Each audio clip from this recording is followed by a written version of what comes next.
Iran Israel युद्ध पर विदेश मंत्री एस जयशंकर का भी बयान सामने आया है। उन्होंने ये भी कहा है कि हम 7 अक्टूबर की घटना को आतंकवादी हमला मानते हैं और किसी भी देश को कोई प्रतिक्रिया देते वक्त अंतर्राष्ट्रीय मानवीय कानून को ध्यान में रखना चाहिए।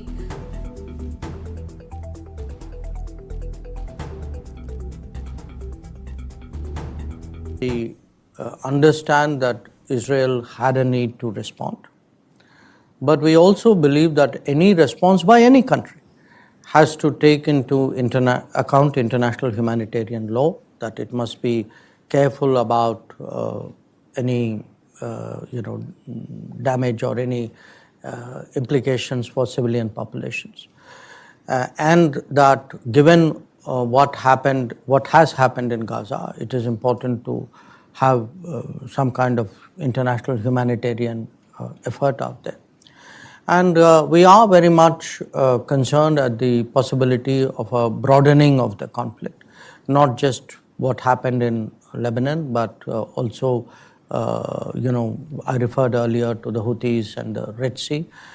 And, to some extent, anything that happens between Iran and Israel. और इजराइल ईरान पर किसी भी वक्त हमला कर सकता है। बेंजामिन नेतन्याहू ने साफ कर दिया है कि ईरान को इसकी भारी कीमत चुकानी होगी। इजराइल ने ईरान को घेरने के लिए 4 फ्रंट खोल दिए हैं और रिपोर्ट है कि इजराइल की सेना में सबसे ज्यादा नसरल्लाह ब्रिगेड पर चर्चा हो रही है, जो कि ईरान के मोर्चे पर जाने के लिए तैयार है।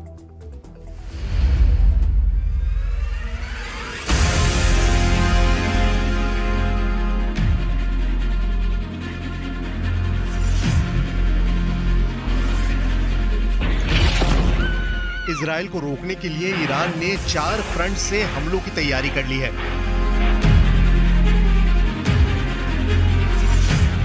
ईरान अब इजराइल को लेबनान में तीसरा बड़ा झटका देना चाहता है। लेबनान में हिजबुल्लाह, जिसे इजराइल के खिलाफ ईरान का दायां हाथ माना जा रहा है, उसकी लीडरशिप पर हमले के बाद ईरान के टारगेट पर सबसे बड़ा मकसद इजराइल से बदला है। ऐसे में क्या 2 शॉक खाने के बाद इजराइल तीसरे झटके के लिए तैयार है? इससे पहले वर्ष 2000 में इजराइल की बड़ी हार मानी गई, जब इजराइल की सेना को 18 साल बाद दक्षिण लेबनान पर किया कब्जा छोड़ना पड़ा। 6 साल बाद 2006 में इजराइल की करारी हार हुई, जब 2006 के युद्ध में इजराइल सीज फायर करने पर मजबूर हो गया। क्या अब 18 साल बाद 2024 में इजराइल को तीसरा बड़ा झटका लगने जा रहा है, क्योंकि यही ईरान का सबसे बड़ा मकसद है। लेबनान में इजराइल का ग्राउंड ऑपरेशन नसरल्लाह की जिंदगी खत्म होने के बाद फाइनल हुआ है। ऐसे में इजराइल की रणनीति क्या है, ये सब जानना चाहते हैं, क्योंकि इजराइल 2 जंग एक तरह से हार गया था और अब लेबनान के खिलाफ तीसरे युद्ध में नेतन्याहू से ज्यादा इजराइल की सेना की इज्जत दांव पर लगी हुई है।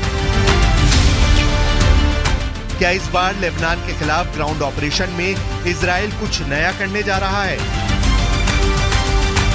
It's very similar in the sense that the Israelis start with artillery bombardment and by air and sea to try and weaken Hezbollah on the ground and destroy the infrastructure, and then they send soldiers on the ground. So it's very similar, with the exception that this time that the senior leadership of Hezbollah is completely gone. It's assassinated, particularly their leader who was extremely well spoken and who led the movement for the last 3 decades.